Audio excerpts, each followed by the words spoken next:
오늘 우리가 공부할 거는 지지난주에 이어서 메가더 목사님이 쓰신 주님의 증거예요.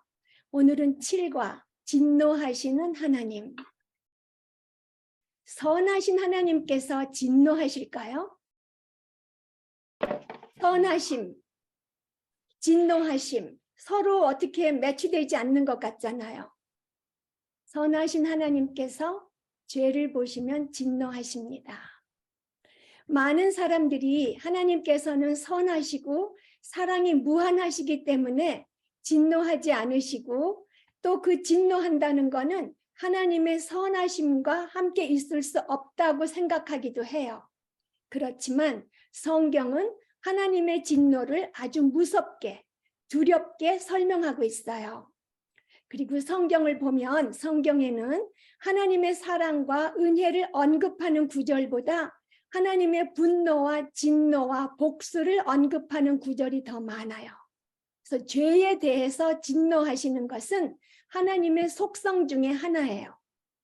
그리고 성경은 하나님을 말할 때 항상 사랑과 분노, 진노의 그 균형 속에서 말씀해요.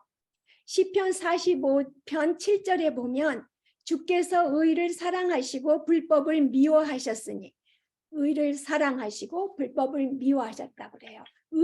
사랑하시기 때문에 불법도 사랑하시는 거. 그렇지 않다는 거죠.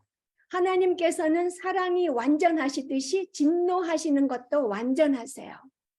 우리가 죄에 대한 하나님의 완전하신 진노를 바로 알기 전에는 우리를 향한 하나님의 사랑을 올바로 이해할 수 없어요. 그래서 오늘은 진노하시는 하나님에 대해서 공부하겠어요. 먼저 하나님의 진노의 특징을 보면은요, 하나님의 진노는 순수하고 인격적이에요. 먼저 순수한 것을 보면 하나님의 진노는 거룩함과 연결되어 있기 때문에 순수해요. 우리 사람들은 화낼 때 우리 마음이 악한 것이 드러나게 되죠. 기분도 나빠지고 자존심도 상하고 어떨 때는 속이 부글부글 끓어올라서 통제불능할 때도 있잖아요. 타당한 이유로 우리가 화를 낼 때조차도 우리의 죄악성은 우리의 분노를 오염시켜요. 그렇지만 하나님의 진노는 사람들의 진노와 전혀 다르죠. 하나님의 진노는 죄에 물들지 않아서 거룩하고 순수해요. 그리고 하나님께서는 복수를 위한 복수는 안 하세요. 악의에 찬 복수도 안 하세요. 하나님께서는 죄에 대하여서 진노하시는 거예요. 하나님의 진노는 그 죄를 용납하지 않는 거룩한 진노예요. 예수님께서 성전에서 채찍으로 장사꾼들과 동물들을 내어 쫓으시고 돈 바꿔주는 사람들의 그 상을 엎으셨어요. 그때 예수님께서는 하나님의 이름이 모독받았기 때문에 진노하셨던 거예요. 거룩한 진노를 표출하셨던 거죠. 그래서 하나님의 진노는 거룩하기 때문에 순수하고요. 또 하나님의 분노는 공의와 연결되어 있기 때문에 순수해요. 여리고에서 하나님의 말씀에 불순종해서 탈취물을 숨긴 아간의 경우에는 자신의 죄를 자백하고 하나님의 진노의 심판이 정당하다는 것을 인정해야 했어요. 우리가 회개한다는 게 뭐예요? 죄를 회개하는 거는 죄를 왜 회개하겠어요? 하나님이 이것은 죄다라고 말씀하시는 것에 동의하기 때문에 죄로 우리가 깨닫고 회개하는 거잖아요. 이것처럼 여리고에서 탈취물을 숨긴 아간도 뭐 용서받기 위해서 죄를 자백한다기보다는 자신에게 향한 하나님의 진노의 심판이 정당하다는 것을 인정하는 고백을 했어야 되는 거예요. 그래서 하나님께서는 진노하실 때에 갑자기 화를 버럭내거나 그러지 않으시죠. 악을 공의로 심판하세요. 그리고 절대로 실수가 없으세요. 그래서 거룩함과 공의로서 진노하시는 하나님의 진노는 순수하세요. 그리고 하나님의 진노는 인격적이에요. 하나님께서는 어떤 힘이 아니죠. 인격이세요. 그래서 인격적인 하나님이시기 때문에 진노하실 때에 인격적인 간섭을 통해서 직접적으로 드러내세요. 죄를 지은 사람들을 어떤 큰 힘이, 그냥 어떤 큰 슈퍼내추럴한 파워가 자동적으로 심판하도록 하지 않으셨어요. 하나님의 마음이 죄에 대해서 인격적으로 강하게 반응하시고 심판하시는 거예요. 진노에 사용된 히브리어와 헬라어를 통해서 하나님의 진노의 인격적인 특성을 알아보면은요, 민수기 25장 3절에 이스라엘이 바알보올에 제사했죠. 하나님께서 분노하셨어요. 그럴 때에 점점 열이 나는 것, 화가 불같이 나는 것이라는 그런 뜻이 있는 히브리어 하라가 사용되었고요. 출애굽기 32장 12절에는 이스라엘 백성들이 금송아지를 숭배했어요. 그것을 보고 하나님께서 맹렬히 노하셨을 때에 무섭게 타오르는 분노라는 뜻을 가진 히브리어 하론이 사용되었고요. 스가랴서 1장 15절에는 하나님께서 이방 나라들을 사용하셔서 이스라엘을 벌했어요. 그랬는데 그때 그 이방 나라들이 이스라엘 백성들에게 정말 도가 지나치게 악하게 했어요. 이스라엘 백성들을 학살하려고 했을 때에 하나님께서 이방 나라에 대해서 진노하셨어요. 그때는 원한이 맺힌 거라는 그런 의미가 있는 히브리어 카차프가 사용되었고요. 에스겔서 16장 38절에 이스라엘이 우상을 섬김으로써 거룩하신 남편이신 하나님의 사랑을 배반했을 때에 히브리어 헤마가 사용되었어요. 이 헤마는 뱀의 독 아니면 독을 의미하는데요. 질투의 뜻이 있어요. 그러니까 하나님의 사랑을 배반한 이스라엘에게 하나님이 질투로서 분노하셨다는 거죠. 그리고 시편 7편 11절 말씀에 보면 매일 분노하시는 하나님이시로다에는 자암이라는 단어가 사용되었는데요.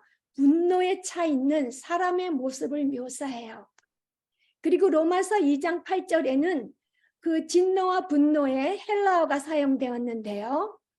진노에 사용된 헬라어는 서둘러 오다, 급하게 오다, 숨을 거칠게 쉬다라는 뜻이 있는 헬라어가 사용되었고요. 그 말은 하나님의 진노가 불의를 따르는 자들에게, 그러니까 그리스도의 주 되심을 인정하지 않는 자들을 향해서 급하게 닥칠 것을 말씀하시는 거예요. 그리고 분노에 사용된 헬라어는 막 타오르는 분노의 상태를 말하는 헬라어가 사용되었어요. 그래서 하나님의 오래 참으심이 분노로 바뀌면서 그 분노가 더 점점점 팽창하여서 결국에는 터져서 분출되는 것을 나타내는 헬라어가 사용되었어요. 하나님의 분노가 차곡차곡 쌓여서 더 그 한계를 넘어서 표출될 때는 더 이상 자비와 은혜는 있지 않아요. 그래서 지금 드린 말씀 그 단어가 뜻하는 하나님께서는 죄에 대해서 화가 불같이 무섭게 타오르고 사랑하는 백성을 악하게 괴롭히는 원수들에게는 원한이 있으시고 다른 신을 섬기는 것을 질투하시고 날마다 죄인에게 진노하시고 그러는데 그 진노는 급하게 닥치고 점점 더 팽창되어서 결국 터져서 분출될 거라는 것을 우리가 알 수 있어요. 그런데 이 모든 것이 정체를 알 수 없는 어떤 큰 힘에 의해서 자동적으로 일어나는 것이 아니에요. 하나님께서 직접 인격적으로 사람들의 삶에 관여하시면서 죄에 대해서 강하게 반응하심으로써 일어나는 진노예요. 그러니까 죄에 대해서 화가 불같이 타오르고 사랑하는 백성을 악하게 괴롭히는 원수들에게 원한이 있고 원한을 표시하시는 진노, 다른 신을 섬기는 것을 질투하실 때 내뿜으시는 진노, 죄인들에 대해서 진노하시고 그 진노들이 결국 터져서 점점점 쌓여서 결국 터져서 분출될 거라는 거죠. 이게 자동적으로 어떤 힘에 대해서 분출되는 것이 아니라 하나님께서 직접 인격적으로 사람들의 삶에 관여하시면서 죄에 대해서 강하게 반응하심으로써 일어나는 진노라는 거죠. 그러니까 하나님의 진노는 인격적인 특성이 있어요. 그러면 역사상 하나님의 진노가 나타난 예들을 보겠어요. 먼저 에덴 동산에서 아담과 하와가 죄를 짓게 되자 진짜 에덴 동산에서 쫓겨났죠. 그리고 땅은 저주를 받았고 죽음은 죄에 싹신 죽음, 무시무시한 현실이 된 거예요. 그리고 노아 때에 대홍수로 세상을 심판하셨고요. 소돔과 고모라를 유황불로 심판하셨어요. 그리고 모든 죄인들에게 율법을 주시고 율법은 못 지키잖아요. 우리 사람들이. 그래서 율법의 저주가 부어졌고요. 그리고 희생제물을 드리는 제사 제도를 통해서 죄에 대한 진노를 드러내셨어요. 그리고 예수님의 십자가에서 죄에 대한 하나님의 진노를 드러내셨어요. 예수님의 십자가에서 죄에 대한 하나님의 진노를 드러내셨다니 우리는 십자가를 생각하면 하나님의 사랑만 생각하잖아요. 그런데 그리스도의 십자가 사건이 하나님의 사랑만을 말해주는 것이 절대로 아니에요. 하나님의 무한한 사랑을 말해주는 것만큼 하나님의 무한한 공의로운 진노하심도 말해주고 있어요.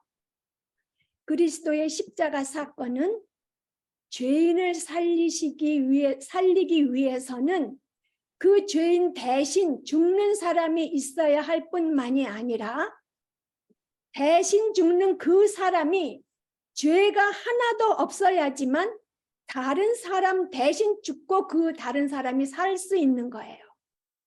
그런 하나님의 그 엄청나게 큰 공의로우신 진노하심을 말해주세요. 만약에 제가 여러분을 위해서 죽거나 아니면 우리 아이들을 위해서 죽어도 제가 죽었다고 해서 그 누구 한 사람 살릴 수가 없는 거죠. 제가 죽는 건 저의 죄로 죽는 것뿐이지 제가 죽는다고 해서 다른 사람을 살릴 수가 없어요. 대신 죽어줄 수가 없는 죄인이에요. 그래서 십자가 사건은 죄인을 살리기 위해서는 죄인 대신 죽는 사람이 있어야 할 뿐만이 아니라 대신 죽는 사람이 죄가 하나도 없어야지 다른 사람을 살릴 수 있다는 엄청나게 큰 하나님의 공의로우신 진노하심을 말해줘요. 그래서 인간 역사상 하나님의 분노가 가장 크게 드러난 것은 예수님의 십자가 고난과 죽음이에요. 그래서 하나님께서는 진노를 드러내신 이런 사건들로 사람들에게 경고하고 계세요. 하나님의 진노를 피하라고 경고하시는 거죠. 하나님의 진노의 대상을 알아보겠어요. 먼저 하나님을 거부하는 자. 시편 19편에 하나님의 창조물이 하나님의 영광을 선포한다고 하고 로마서 1장 20절에는 하나님의 영원하신 능력과 신성이 그가 만드신 만물에 분명히 보여 알려져서 핑계하지 못한다고 하세요. 이 말씀은 이 창조 세계는 이 우리가 아름다워서 보러 다니기도 하는 이 창조 세계는 태초부터 지금까지 하나님의 능력과 신성을 충분하게 밝히 드러내기 때문에 모든 사람이 그걸 통해서 하나님을 인식할 수 있게 하고 있다는 말씀이에요. 그러니까 하나님께서는 세상 만물을 통해서 사람들이 하나님을 알도록 하나님을 드러내신다는 말이죠. 그렇지만 사람들은 어떻게 했나요? 로마서 1장 21절 하나님을 알되 그 만물을 통해서 하나님을 알아요. 하나님을 알되 하나님을 영화롭게도 아니하며 감사하지도 아니하고 오히려 그 생각이 허망하여지며 미련한 마음이 어두워져서 23절 썩어지지 아니하는 하나님의 영광을 썩어질 사람과 새와 짐승과 기어다니는 동물 모양의 우상으로 바꾸었다고 하세요. 하나님을 거부한 사람들은 하나님을 버리고 우상을 섬겼어요. 그러다가 결국 하나님께서 주신 철과 나무를 가지고 하나님께서 주신 명석한 두뇌로 못과 망치와 십자가를 만들어서 예수님을 십자가에 매다는 데에 사용했어요. 사람들이 예수님을 십자가에 못 박는 데에 사용했던 철과 나무와 그 사람의 머리는 하나님께서 사람들을 하나님께로 인도하기 위해서 주신 것이었어요. 이렇게 하나님께서 주신 것으로 하나님을 영화롭게 하기는커녕 하나님을 대적하며 하나님이신 예수님을 죽이는 데에 사용했던 것이에요.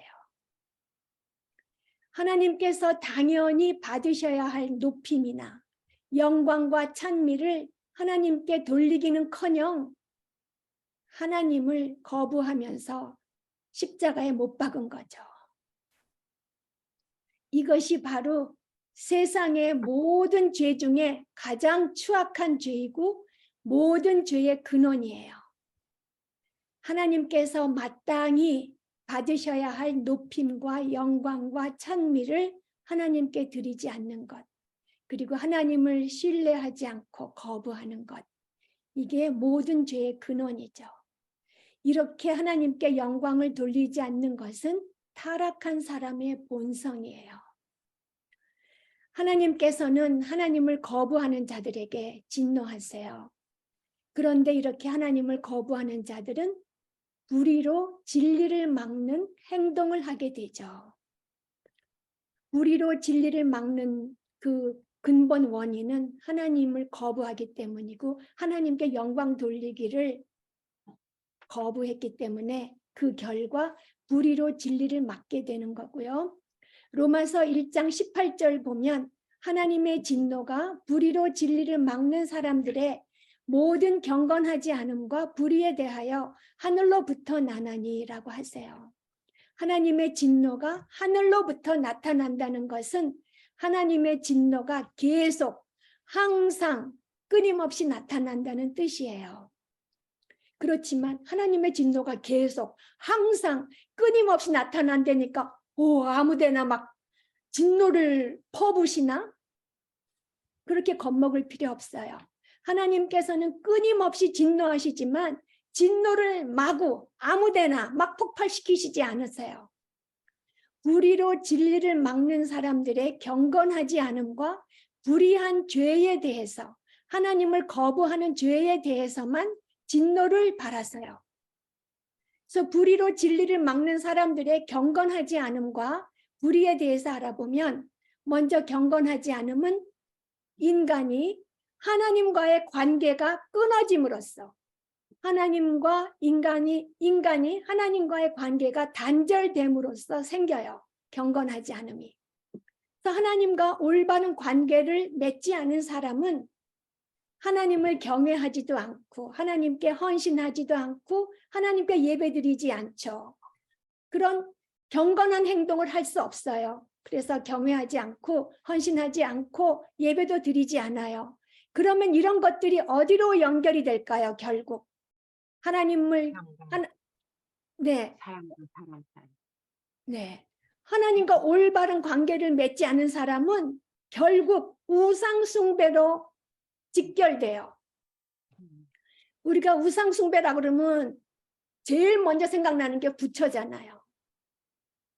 우상 숭배란 그런 것만이 아니죠. 하나님 말고 다른 것을 숭배하는 것을 말해요. 그 다른 것에는 좀 전에 말씀드린 부처상, 그 뭐 마리아상, 무슨 뭐 그림 그것만이 아니라 나 자신, 나의 건강, 나의 성공, 그리고 나의 가족들이 나의 우상이 될 수 있어요. 우상 숭배는 하나님의 위엄과 법을 공격하기 때문에 하나님의 진노의 대상이 돼요. 십계명 제2계명이 우상을 만들지 말라잖아요. 하나님의 법을 공격하죠. 그리고 하나님의 그 위엄, 당연히 받으실 영광을 하나님께 안 돌리니까 하나님의 위엄과 법을 공격해요. 그래서 하나님의 진노의 대상이 되죠. 유다서 15절에 보면 이런 말씀이 있어요. 뭇사람을 심판하사 모든 경건하지 않은 자가 경건하지 않게 행한 모든 경건하지 않은 일과 또 경건하지 않은 죄인들이 주를 거슬러 한 모든 완악한 말로 말미암아 그들을 정죄하려 하심이라. 한 절에 한 구절에 경건하지 않은이라는 말이 4번이나 들어가요. 그리고 경건하지 않은 것은 정죄받는다고 말씀하세요.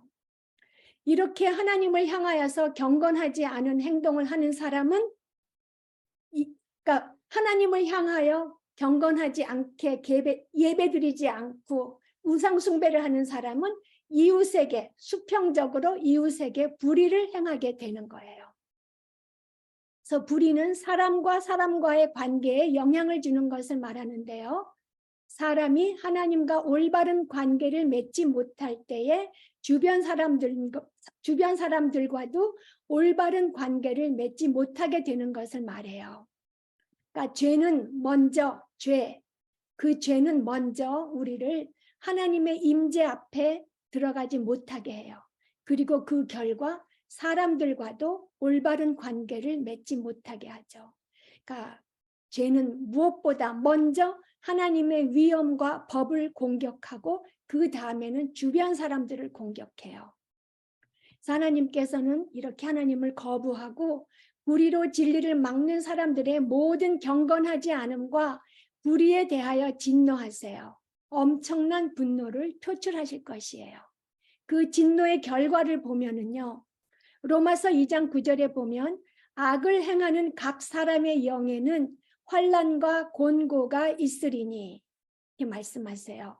여기 환난으로 번역된 헬라어의 의미는 압박이 가해지는 것을 말해요. 그래서 그 환난이란 단어는 그리스도의 고난과 초대교회 성도들이 받은 핍박처럼 개인이 겪는 고난을 말하고요. 환난은 곤고에 해당하는 헬라어의 의미는 좁다라는 뜻으로 어떤 좁은 장소에 갇힌 것을 묘사하는 거예요. 근데 이 곤고라는 단어는 도저히 견딜 수 없는 정도를 그 좁게 막 밀어붙이는 거죠. 고통이. 그런 상태를 말하고 불신자들이 지옥에서 겪는 고통 같은 것을 말하고 있어요. 지옥에서 겪는 고통 같은 것을 말하는 단어인데요. 지금 지옥이라는 단어가 나온 길에 지옥에 대해서 잠깐 알아보겠어요. 신약 성경에서는 지옥을 영원한 심판, 영원한 불못, 불의 용광로, 불과 유황, 꺼지지 않는 불, 그리고 고통의 장소로 묘사하고 있어요. 이 지옥에서 우리가 당하는 고통을 잠깐 알아보겠어요. 마가복음 9장 48절, 49절에 보면 지옥에는 구더기도 죽지 않고 불도 꺼지지 아니하느니라 그래요. 그리고 사람마다 불로써 소금 치듯 함을 받으리라고 말씀하세요. 계시록 20장 10절은 세세토록 밤낮 괴로움을 받는 곳이라고 해요. 마가복음에 구더기도 죽지 않는다 그러셨어요. 구더기가 타서 죽어버리지 못하는 거예요. 구더기가 타 죽지 않는데 사람이 타서 없어지겠어요? 지옥은 타 죽지도 못하고 불로써 소금 치듯함을 받으면서 세세토록 밤낮 괴로움을 받는 곳이라는 말씀이에요.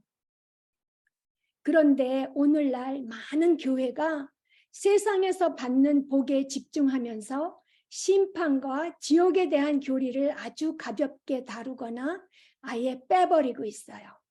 그리고 악한 자들은 죽으면 영혼도 없어진다는 영혼 전멸설, 영혼이 전멸된다는 거죠. 영혼 전멸설을 확산시키고 있어요. 그렇지만 성경은 악한 자들은 지옥에서 의식이 쌩쌩한 채로, 의식을 가진 채로 영원한 고통을 받게 된다고 분명히 말하고 있어요. 그래서 죄를 사랑하고 하나님의 아들을 계속 거부하는 자들에게는 이런 징벌이, 영원한 징벌이 있다는 거죠.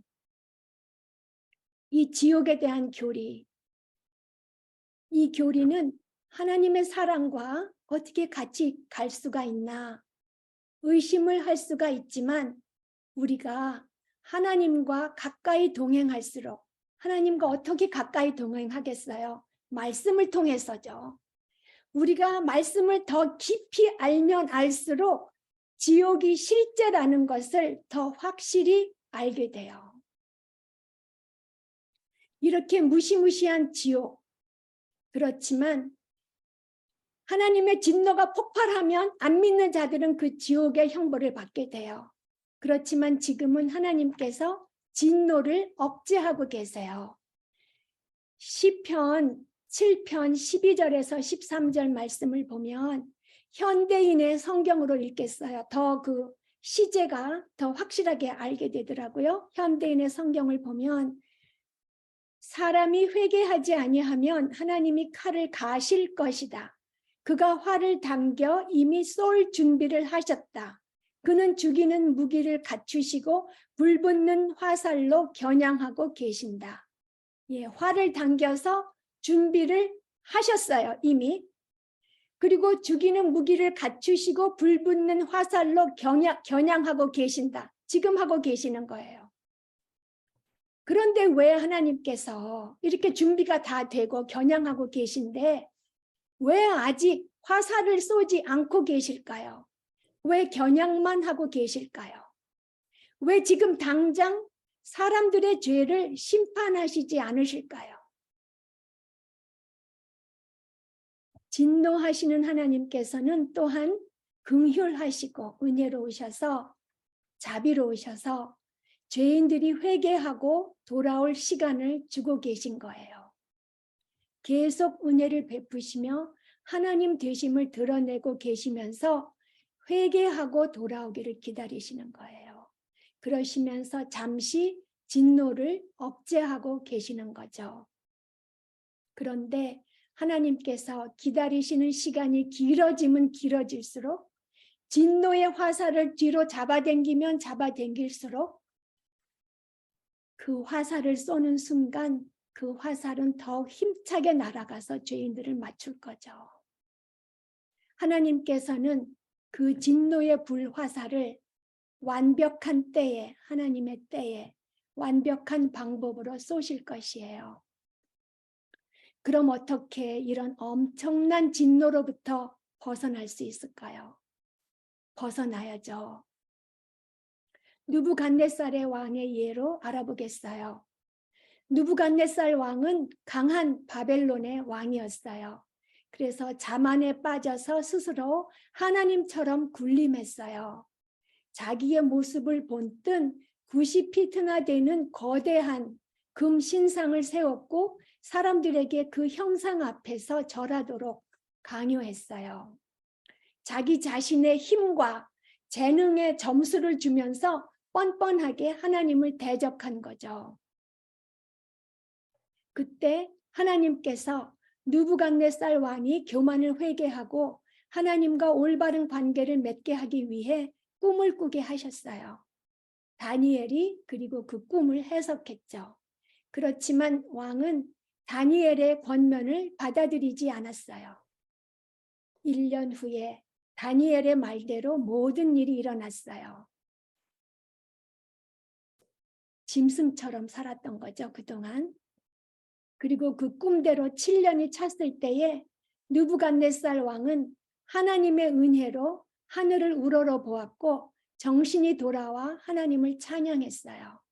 다니엘서 4장 34절에서 35절, 37절에 보면 나 느부갓네살이 하늘을 우러러 보았더니 이 말은 하늘을 우러러 보았더니 이 말은 하나님을 공경하게 된 것을 말하죠. 하나님을 인정하고 내가 무엇인 줄 알았는데 그게 아니라는 것을 알고 하나님이 그 만유의 주제이시라는 것을 인정한 거예요.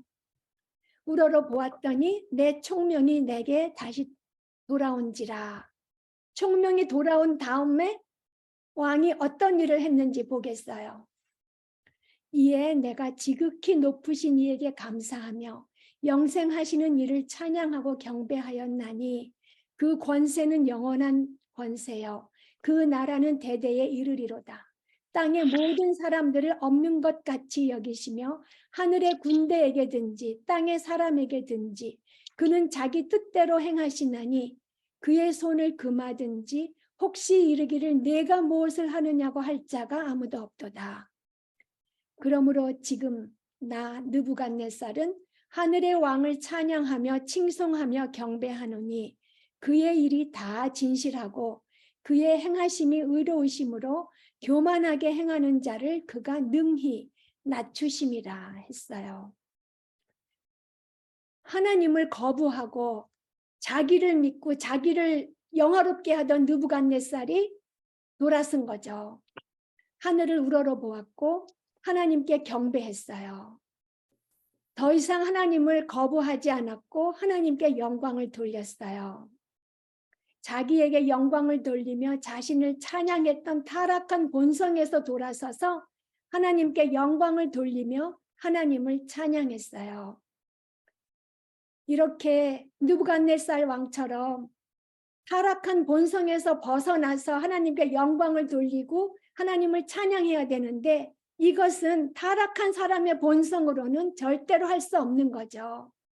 그래서 우리가 죄를 회개하고 하나님께로 돌아서야 되는 거예요. 자기 죄를 회개하고 주님께 우리가 간구해야 되는 거예요.